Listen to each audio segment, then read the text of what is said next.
Bonsoir coach, bienvenue à la conférence de presse d'après-match, match quart de finale AFCON 2025, Mali-Sénégal. Avant de passer aux questions-réponses de la part des journalistes, je vais d'abord poser la toute première question de cette conférence de presse. Coach, on a assisté à un très beau match, un match extrêmement compliqué. Et comment vous l'avez vécu? Quels sont les enseignements que vous avez tirés de cette partie? Oui. Au début, mes félicitations pour Sénégal, pour qualifier pour le demi-finale. Plus vite, j'ai vu un journaliste qui a écrit quelque chose que je n'ai pas dit quand je parlais hier du Sénégal. Et j'ai dit qu'ils ont joué contre des équipes moins fortes que nous. Ça dit que j'ai parlé on a joué dans la qualification dans les premiers 4 matchs contre Maroc et contre Tunisie. Et ce sont des adversaires plus forts que l'adversaire que Sénégal a joué contre. Je n'ai pas dit qu'ils sont plus forts que Sénégal, j'ai dit qu'ils ont joué contre des adversaires plus forts que Sénégal a joué contre. C'est le seul. Après, une personne écrit quelque chose, tout le monde copie. Et aujourd'hui, on a vu.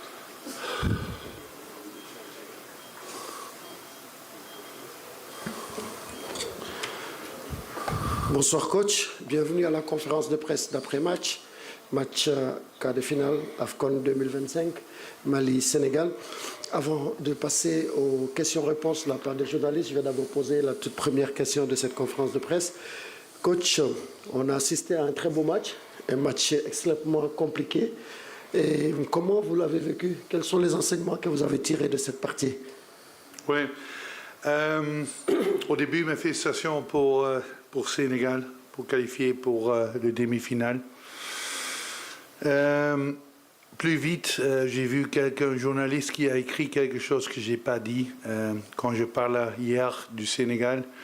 Et j'ai dit qu'ils ont joué contre des équipes moins fortes que nous.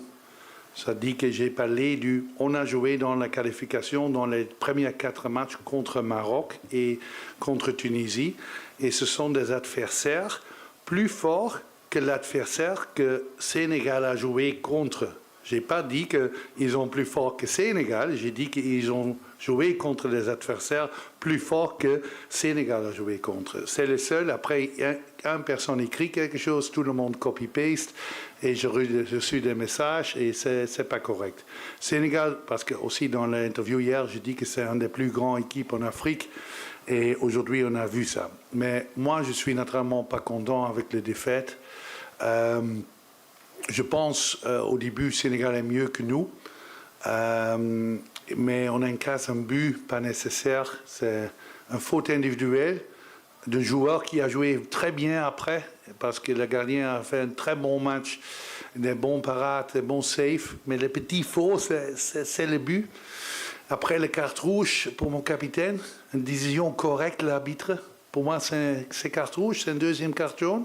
C'est un faux pas nécessaire juste avant le mi-temps. J'ai dit aussi au mi-temps, l'arbitre, c'est une décision correcte. Mais ça crée des difficultés. C'est le 3e match derrière l'autre qu'on joue avec 10 contre 11. Premier mi-temps, carte rouge comme contre Tunisie. Et on ne peut pas prendre des risques plus vite parce qu'avec un joueur en moins, prendre des risques quand c'est 2-0, c'est fini, on sait ça. So, on a balancé entre attendre un peu, step by step, prendre des risques. Et les dernières 10 minutes, on a fait tout pour égaliser. Et je peux seulement être fier de mon équipe. Je suis très fier de mes aigles, de chaque joueur, de chaque individu, l'équipe tous ensemble, de mon staff. Chaque personne a fait un travail fantastique et pour moi, mon équipe sont mes héros. Mes félicitations au Sénégal encore une fois, mais mes joueurs sont mes héros. Coach, question. Oui, là-bas, micro. Coach, bonsoir, c'est Diallo. Coach, est-ce que vous ne regrettez pas de ne pas avoir joué, vu la qualité de cette équipe malienne? Le problème est, on ne sait jamais qu'est-ce qui passe quand on a joué avec 11 contre 11. Après le match, tu peux penser peut-être on peut jouer avec un autre joueur. Mais pour moi, Sénégal est une bonne équipe. C'est pas qu'ils n'ont pas fort dans ce match. à côté gauche, côté droit, il y a beaucoup des actions parce qu'on encasse un but en action avec un centre derrière, mais ça passe 3 fois avant le but. Déjà, il y a des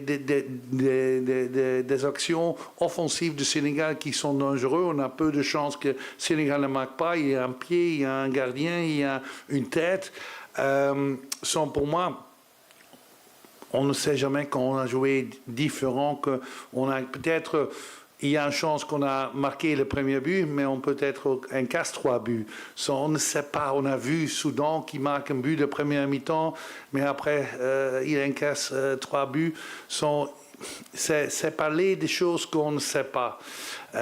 Pour nous, on a discuté, on a l'idée que c'est le meilleur plan, et pour moi, perdre 1-0 et tout le temps, toujours dans le running, toujours l'occasion d'égaliser, avec 10 contre 11, c'est une performance de mon équipe d'être fier. Et les autres choses, on va savoir jamais que ça veut changer quelque chose. On va analyser, mais aussi ce match jamais va retourner. Aussi sa analyse n'est rien, parce que ce moment, c'est un moment unique et ça fait mal maintenant. Mais naturellement, aussi comme entraîneur, on va analyser chaque choix qu'on a fait et on veut être mieux dans la future. Je suis là. Alors bonsoir coach, tous mes encouragements. On a vu une équipe malienne valeureuse qui s'est battue jusqu'à la fin. Maintenant, ma question vous concerne directement. L'édition précédente, en 2023, en Côte d'Ivoire, vous avez perdu face à cette équipe sénégalaise 3-0. Cette année aussi, idem. Vous êtes sorti par cette même équipe sénégalaise. Est-ce que là, vous n'avez pas un problème particulier pour gagner cette équipe sénégalaise? Merci. Quand c'est la seule équipe du monde qu'on a un problème de gagner contre, je vais être content. Sénégal est un des plus grands pays de football. C'est une grande histoire, qualifié pour la Coupe du Monde, champion d'Afrique 2021.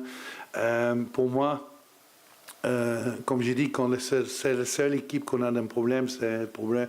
Avec Gambie, c'est une situation différente. Je dois dire qu'au Gambie, on a aussi une carte rouge première mi-temps, Ebou Adams, 1-0 mi-temps. Et après, on a pris des risques avec Gambie pour égaliser. Parce que les frères du Gambie disent non, entraîneur, on ne veut pas défendre, on va gagner contre les Lions de Teranga. Mais il y a une différence en qualité, naturellement, ce temps-là. Aujourd'hui, on a utilisé notre plan et on est tous les 90 minutes et dans l'extra time, toujours on a l'occasion d'égaliser, on a espéré.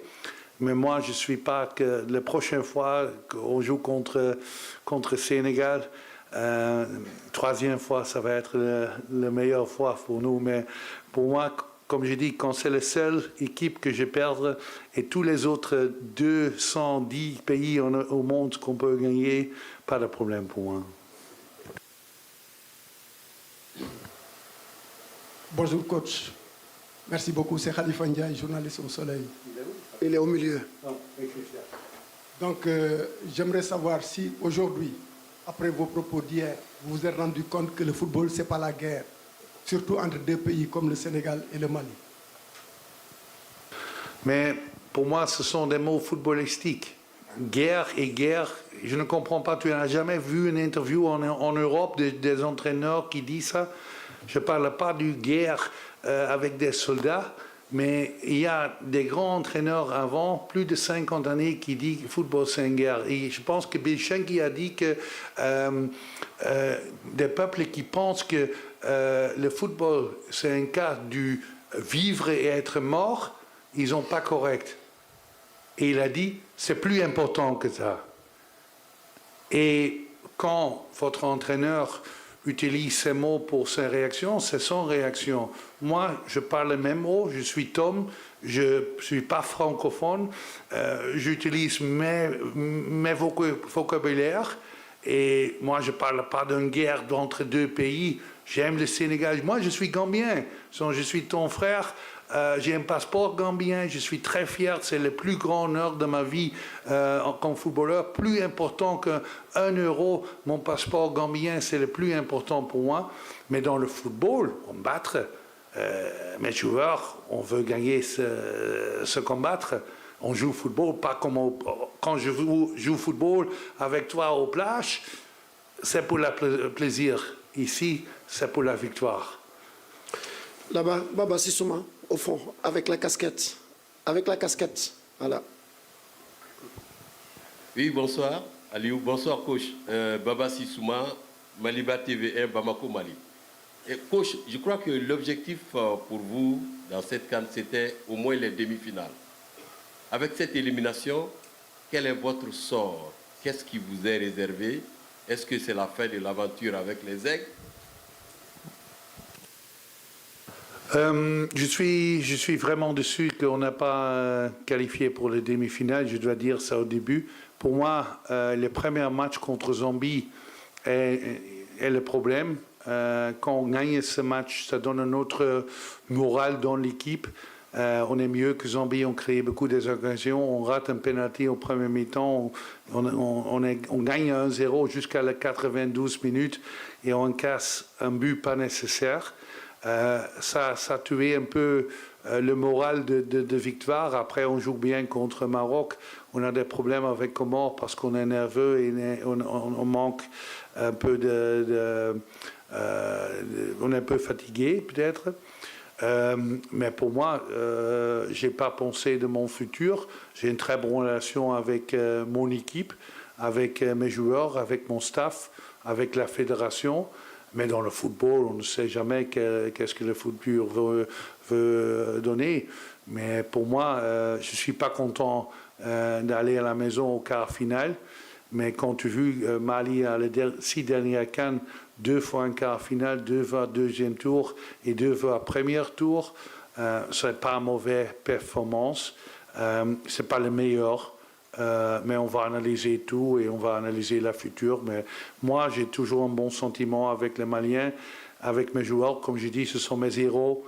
Je suis très content avec mon staff et je suis très content avec ma fédération et je n'ai pas de problème avec nous comme personne. Une toute dernière question, là-bas au fond, et on en mettra fin à cette conférence de presse. Bonsoir coach, Ousmane Daou, au RTM Mali. Est-ce que votre attitude frileuse dans les 4 matchs n'a pas peiné votre équipe dans ce quart de finale? Quelle attitude? D'avoir peur, laisser le ballon à l'adversaire, ne pas jouer sur les qualités de vos joueurs, puisque vous-même vous l'avez dit, vous avez de très bons joueurs sur le plan technique, mais vous les continuez à défendre. Je ne sais pas, tu as vu le premier match? Tu es là? Premier match, on a 72% de position de ballon. Oui, mais on a 72% de position de ballon. Ça dit qu'on a le ballon. On a créé plus d'occasions. On n'a pas marqué le but, un penalty. Mais on n'a pas l'intention, pas de marquer un penalty. On n'a pas l'intention seulement de posséder le ballon et pas marquer. Contre Maroc, tu as vu le match? On est la meilleure équipe le deuxième mi-temps. Il y a 2 pénaltys qui ne sont pas sifflés.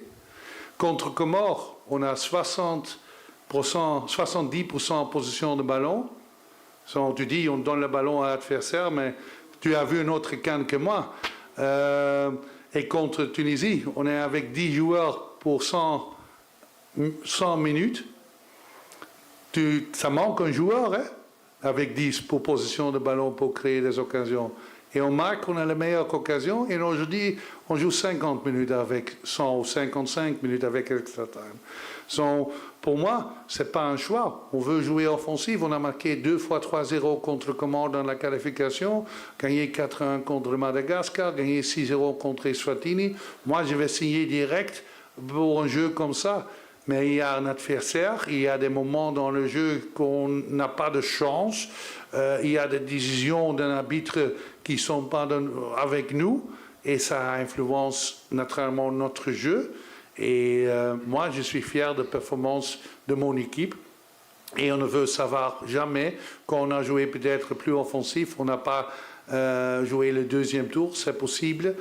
Et quand on n'a plus de chance, parce qu'on tire un peu de chance, quand on tire un penalty, un parade d'un gardien, une carte rouge, un VAR moment qui n'est pas pris par l'arbitre, ce sont des moments. Mais moi, je suis fier de mon équipe et de mon staff et toutes les décisions qu'on a faites. Et je n'ai pas de mauvais sentiments. Merci, coach Stenfeld.